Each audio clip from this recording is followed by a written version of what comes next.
Hello student, आज हम solve करेंगे न्यूमेरिकल्स ऑन लेंसेज।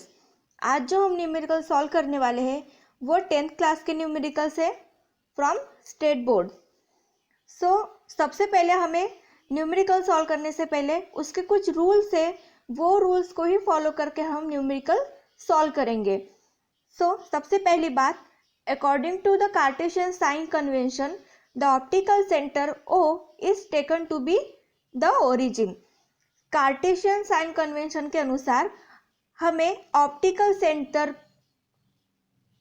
O जो है उसको हम ओरिजिन करके लेंगे। सेकंड बात, the principal axis is the x axis of the frame of reference. हमारा जो प्रिंसिपल एक्सिस है वो एक्स एक्सिस है फ्रेम ऑफ रेफरेंस का। अब दोस्तों नीचे 5 रूल दिए हैं, वो 5 रूल फॉलो करके हमें आगे न्यूमेरिकल सॉल्व करने हैं। सबसे पहला रूल है, the object is always placed on the left of the lens. हमें ऑब्जेक्ट को हमेशा लेंस के लेफ्ट साइड पे रखना है। All distances parallel to the principal axis are measured from the optical centre. जितने भी डिस्टेंसेस है प्रिंसिपल एक्सिस को पैरेलल है वो ऑप्टिकल सेंटर से ही हमें मेजर्ड करने हैं। ओके, सेकंड रूल है, the distance measure to the right of O मतलब optical centre are taken to be positive while those measured to the left are taken to be negative। जो भी distances हम optical centre के right side में measure करेंगे वो distances हमें positive लेने हैं, और जो डिस्टेंसेस हम ऑप्टिकल सेंटर के लेफ्ट साइड में मेजर करेंगे वो डिस्टेंसेस हमें निगेटिव लेने हैं। थर्ड रूल है, distances perpendicular to the principal axis and about it are taken to be positive. जो डिस्टेंसेस परपेंडिकुलर है प्रिंसिपल एक्सिस को और प्रिंसिपल एक्सिस के अबाउ है, अबाउ मतलब ऊपर है, उसको हमें पॉजिटिव लेना है। और फोर्थ रूल है, distances perpendicular to the principal axis and below it are taken to be negative. जो डिस्टेंसेस प्रिंसिपल एक्सिस को परपेंडिकुलर है और प्रिंसिपल एक्सिस के बिलो है मतलब नीचे है, उन डिस्टेंसेस को हमें निगेटिव लेना है। और हमारा फिफ्थ रूल है, the focal length of a convex lens is positive while that of a concave lens is negative. Convex lens की जो फोकल लेंथ है वो पॉजिटिव है और कॉन्केव लेंस की जो फोकल लेंथ है वो निगेटिव है। ओके, ये तो हो गए हमारे 5 रूल्स। अब हमें इन्हीं रूल को ध्यान में रख के आगे न्यूमेरिकल सॉल्व करने हैं। Okay, we will solve first numerical. हमारा पहला प्रॉब्लम है, 5 centimetre high object is placed at a distance of 25 centimetre from a converging lens. हमारा जो ऑब्जेक्ट है वो कॉन्वर्जिंग लेंस से 25 सेंटीमीटर की दूरी पे है और उसकी जो हाइट है वो है 5 सेंटीमीटर। सबसे पहली बात। सेकंड चीज जो दी है, उस लेंस की हमें कॉन्वर्जिंग लेंस की हमें फोकल लेंथ दी है जो कि है 10 centimetre. Determine the position, size and type of the image. हमें इमेज का पोजीशन निकालना है, साइज निकालना है और उसका टाइप निकालना है कि वो इमेज रियल है या वर्चुअल है। स्टूडेंट्स, जैसे कि हमने रूल फर्स्ट में लिखा है कि ऑब्जेक्ट को हमें हमेशा लेंस के लेफ्ट साइड पे रखना है और लेंस के लेफ्ट साइड के सारे डिस्टेंसेस जो होते हैं वो निगेटिव होते हैं। इसीलिए u, यहाँ पे जो u है वो है distance of the object from the lens, इसीलिए हमने उसकी वैल्यू -25 लिखी है क्योंकि हमने ऑब्जेक्ट को लेंस के लेफ्ट साइड पे रखा है। और लेंस जो है वो हमारी कॉन्वर्जिंग लेंस है, उसकी जो फोकल लेंथ है f इज इक्वल टू हमें 10 सेंटीमीटर दिया है। और h1 जो है वो हाइट ऑफ द इमेज है जो कि पॉजिटिव है। इसका मतलब ये है कि हमारा जो ऑब्जेक्ट है वो प्रिंसिपल एक्सिस के अबाउ है, इसीलिए ऑब्जेक्ट की जो हाइट है वो हमें पॉजिटिव दी है प्रॉब्लम में। h1 height of the object is equal to 5 centimetre. ये तो हो गया हमारा गिवन डाटा। अब हमें दो चीज़ें फाइंड आउट करनी है। सबसे पहले v और H2। v जो है वो है डिस्टेंस ऑफ द इमेज और H2 जो है वो है height of the image.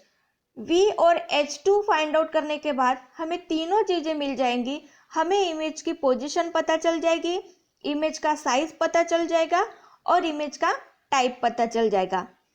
Okay दोस्तों, let's we will solve numerical. हम सबसे पहले यहाँ पे लेंस फॉर्मूला यूज करेंगे जो है 1/f is equals to 1/v minus 1/u। जैसे कि हमने लिखा है कि हमें v फाइंड आउट करना है, इसीलिए जो 1/v की टर्म है वो हम वहीं पे रखेंगे, राइट साइड पे ही रखेंगे, और जो एक्स्ट्रा टर्म है -1/u उसको हम लेफ्ट साइड पे लेके जाएंगे। जब हम उसको लेफ्ट साइड पे लेके जाएंगे तो उसका जो माइनस साइन है वो पॉजिटिव हो जाएगा और हमें इक्वेशन मिलेगा 1/v is equals to 1/f plus 1/u। अब हमें प्रॉब्लम में f की वैल्यू भी दी है और u की वैल्यू भी दी है। हम दोनों वैल्यू यहाँ पे हम पुट करेंगे तो हमें इक्वेशन मिलेगा 1/v is equals to 1/10 plus 1/-25 centimetre. दोस्तों अब यहाँ पे कुछ लोग इसका क्रॉस मल्टीप्लिकेशन करके सॉल्व करेंगे, पर हम वैसा नहीं करेंगे क्योंकि अगर हम उसका क्रॉस मल्टीप्लिकेशन करते हैं तो ये लेंथी हो जाएगा और हमें प्रॉब्लम लेंथी नहीं करना है, हमें शॉर्ट में ही उसको सॉल्व करना है और इजी वे में सॉल्व करना है। इसीलिए हम क्या करेंगे कि इन दोनों का बेस सेम कर देंगे। अगर हम 1/10 को 5 से डिवाइड और 5 से मल्टीप्लाई कर देते हैं तो वो टर्म हो जाएगी 5/50 सेंटीमीटर, और अगर हम 1/25 को 2 से डिवाइड और 2 से मल्टीप्लाई कर देते हैं तो वो टर्म हो जाएगी 2/50 सेंटीमीटर। हो गए दोनों के बेस सेम, दोनों टर्म में 50 सेंटीमीटर और 50 सेंटीमीटर बेस हो गया। जब सेम बेस होते हैं तब हम उसको एक बार ही लिखते हैं, तो हमारा इक्वेशन हो जाएगा 1/v is equals to 5 - 2 divided by 50 centimetre. अब 5 - 2 is equals to 3 divided by 50 centimetre. अब हमें मिला है 1/v is equals to 3/50 centimetre. जैसे कि हमने लिखा है कि हमें v फाइंड आउट करना है ना कि 1/v, इसलिए हम दोनों टर्म का रेसिप्रोकल लेंगे। रेसिप्रोकल लेने के बाद हमें इमेज डिस्टेंस v मिलेगा 50/3 सेंटीमीटर। अब हम 3 से 50 को डिवाइड करेंगे। डिवाइड करने के बाद हमें आंसर मिलता है 16.66 सेंटीमीटर। मैंने यहाँ पे राइट साइड पे पूरा कैलकुलेशन करके दिया है। हम 3 से 50 को जितनी बार भी डिवाइड करेंगे हमें 2 रिमेनिंग में मिलता ही है, इसलिए मैंने सिर्फ 2 बार डिवाइड किया है। 2 बार डिवाइड करें तो भी चलता है, पॉइंट के बाद 2 बार डिवाइड किया है, पॉइंट के बाद 2 बार डिवाइड करें तो भी चलता है। मैं आपको यहाँ पे एक बात बताना चाहती हूँ, अगर पॉइंट के बाद अगर कोई नंबर 5 से बड़ा है, 5 से बड़ा 6, 7, 8, 9 जो भी है, तो हम उसके पहले नंबर में एक ऐड कर देते हैं। इसीलिए जैसे कि पॉइंट के बाद 6 है, जो सेकंड जो 6 है वो 5 से बड़ा है, इसीलिए हम पहले 6 में एक ऐड कर देंगे तो हमें आंसर मिलेगा v is equals to 16.7 centimetre. अब हमें मिल गया है इमेज डिस्टेंस। अब हम फाइंड आउट करेंगे height of the image h2। Okay, हमारे प्रॉब्लम का सेकंड पार्ट है, हमें फाइंड आउट करना है height of the image h2 की वैल्यू। जैसे कि हमारे किताब में मैग्निफिकेशन के 2 फॉर्मूले हैं, पहला है h2/h1, दूसरा है v/u। इन दोनों फॉर्मूले में लेफ्ट हैंड साइड सेम है, इसीलिए हम राइट हैंड साइड को इक्वेट कर देंगे तो हमें इक्वेशन मिलेगा h2/h1 is equals to v/u। जैसे कि दोस्तों हमें h2 निकालना है, इसीलिए ये जो डिनोमिनेटर की टर्म है h1 उसको हम राइट साइड पे लेके जाएंगे। अब ये राइट साइड पे जाने के बाद मल्टीप्लिकेशन में आ जाएगी तो हमें इक्वेशन मिलेगा h2 is equals to V/U into H1। अब हमें V की भी वैल्यू पता है, U की भी वैल्यू पता है और H1 की वैल्यू भी पता है, तो हम तीनों वैल्यू को यहाँ पे पुट कर देंगे और हमें इक्वेशन मिलेगा H2 is equal to 50/3 whole divided by -25 into 5 centimetre. अब दोस्तों ऐसा इक्वेशन आए तो डोंट वरी, मैंने राइट हैंड साइड पे लिख के दिया है। ये जो इक्वेशन है वो यहाँ पे एक फॉर्मूला है, उस फॉर्म में है, जो कि है A/B whole divided bye C। अगर ऐसी टर्म आती है तो उसको हम लिखेंगे A/B इंटू C, जो कि नीचे का C है वो B के साथ मल्टीप्लीकेशन में जाएगा। सिमिलरली यहाँ पे जो नीचे का -25 है वो 3 के साथ मल्टीप्लीकेशन में आ जाएगा। तो हमारा इक्वेशन हो जाएगा H2 is equal to -50 into 5 divided by 25 into 3 centimetre. इसको हम सॉल्व करेंगे, इसके बाद हमें मिलेगा -10/3। अब हम 3 से 10 को डिवाइड करेंगे। यहाँ पे मैंने राइट हैंड साइड पे आपको 3 से 10 को डिवाइड करके दिखाया है, मैंने सिर्फ 2 बार डिवाइड किया है। अब हम जितनी बार भी डिवाइड करेंगे हमें रिमेनिंग में 1 ही मिलेगा और पॉइंट के बाद हमें 3 3 3 ही मिलेगा, इसीलिए हम सिर्फ 2 बार या 3 बार डिवाइड करके छोड़ देंगे उसको। जैसे कि दोस्तों मैंने आपको पिछले बार बताया है, जैसे कि दोस्तों हमने जब V की वैल्यू निकाली थी तब मैंने बताया था कि पॉइंट के बाद अगर नंबर 5 से बड़ा हो तो हम पहले नंबर में एक ऐड कर देते हैं, लेकिन अगर नंबर 5 से छोटा हो तो हम उसको निगलेक्ट कर सकते हैं।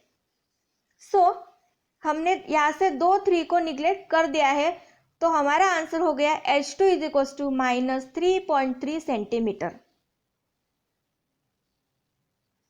ओके, अब हमें मिल गया है हाइट ऑफ द इमेज। अब हमें इमेज की जो हाइट मिले है वो निगेटिव है। इसका मतलब है कि इमेज जो है हमारी वो प्रिंसिपल एक्सिस के बिलो आ रही है, मतलब नीचे आ रही है। इसका मतलब माइनस साइन जो है वो इंडिकेट करता है कि हमारी इमेज जो है वो इन्वर्टेड है। जैसे कि दोस्तों क्वेश्चन में दिया है हमें ऑब्जेक्ट जो है हमारा वो 5 सेंटीमीटर के हाइट पे है और हमें इमेज मिल रही है 3.3 सेंटीमीटर के हाइट पे। ऑब्वियसली 5 से 3.3 छोटा है, इसीलिए हमारी जो इमेज है वो स्मॉलर साइज की है। इससे हमने 2 चीज़ें क्लियर कर दी है कि इमेज जो है वो इन्वर्टेड है क्योंकि माइनस साइन आ रहा है, और 3.3 वैल्यू जो है 5 सेंटीमीटर से कम है, इसीलिए हमारी जो इमेज का साइज है वो स्मॉलर देन ऑब्जेक्ट है। अब दोस्तों हमें ये देखना है कि हमारी इमेज रियल है या वर्चुअल है। जैसे कि हमने सबसे पहले लिखा है कि हम ऑब्जेक्ट को हमेशा लेंस के लेफ्ट साइड पे रखेंगे और लेंस के लेफ्ट साइड पे सारे डिस्टेंसेस जो होते हैं वो निगेटिव होते हैं और हमें जो इमेज डिस्टेंस मिला है वो पॉजिटिव है। इसका मतलब ये है कि हमारी जो इमेज है वो लेंस के दूसरी साइड पे आ रही है, मतलब राइट साइड पे आ रही है। अगर ऑब्जेक्ट लेंस के लेफ्ट साइड पे है और इसकी इमेज जो लेंस के राइट साइड पे मिलती है तो इमेज हमेशा रियल ही होती है।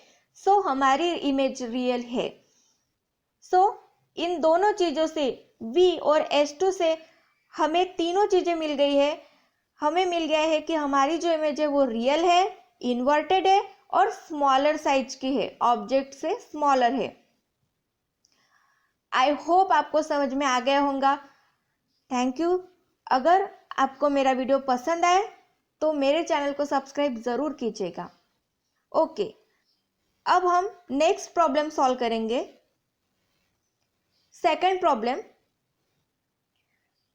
an object kept 60 centimeter from a lens gives a virtual image 20 centimeter in front of the lens. What is the focal length of the lens? Is it a converging lens or diverging lens? Okay, यहाँ पे हमें सबसे पहले given जो दिया है वो हमें देखना है कि हमें क्या गिवन है। हमें गिवन दिया है कि ऑब्जेक्ट जो है वो 60 सेंटीमीटर है लेंस से, ओके, और हमें जो इमेज मिल रही है वो वर्चुअल इमेज मिल रही है और उसका जो डिस्टेंस है वो 20 सेंटीमीटर है। दोस्तों एक बात हमेशा याद रखना कि वर्चुअल इमेज हमेशा ऑब्जेक्ट के ही साइड पे मिलती है, इसीलिए हमने वर्चुअल इमेज का भी डिस्टेंस निगेटिव में लिखा है और रूल फर्स्ट के हिसाब से ऑब्जेक्ट जो है वो हमेशा लेंस के लेफ्ट साइड पे होता है, इसीलिए ऑब्जेक्ट और इमेज यहाँ पे दोनों ही लेफ्ट साइड में मिल रही है, इसीलिए दोनों का भी जो साइन है वो हमने निगेटिव लिखा है। तो हमारे u हो गया -60 सेंटीमीटर और v हो गया -20 सेंटीमीटर।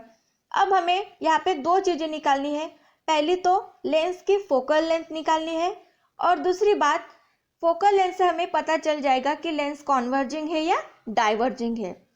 Okay, let's solve. यहाँ पे भी हमने सबसे पहले लेंस फॉर्मूला यूज किया है, वो है 1/f is equals to 1/v minus 1/u। अब हमने यहाँ पे v और u की वैल्यू पुट की है, 1/f is equals to -1/20 minus 1/-60 centimetre. अब ये जो बीच का माइनस है और 60 का जो माइनस साइन है उन दोनों का मल्टीप्लिकेशन हो जाएगा और minus into minus is always plus, इसीलिए बीच में हमने प्लस साइन लिखा है। सो हमारा इक्वेशन हो जाएगा 1/f is equals to 1/-20 centimetre. अब हमने यहाँ पे दोनों के बेस सेम कर दी है, 1/60 का तो बेस सेम करने की ज़रूरत नहीं है, सिर्फ हमने 1/20 का बेस सेम किया है। हमने उसका बेस सेम करने के लिए 3 से मल्टीप्लाई और 3 से डिवाइड किया है, क्योंकि ऐसे करने से नीचे में 60 आ जाएगा और हमें इक्वेशन मिलेगा 3/-60 प्लस 1/60 और हम उस बेस को सिर्फ एक बार लिखेंगे। तो हमारा इक्वेशन हो जाएगा 1/f is equals to -3 + 1 divided by 60 centimetre.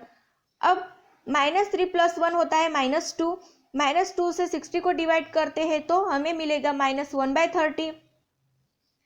जैसे कि हमें f निकालना है ना कि 1/f, इसीलिए हम यहाँ पे भी दोनों का रेसिप्रोकल लेंगे तो हमें f की वैल्यू मिलेगी -30 सेंटीमीटर।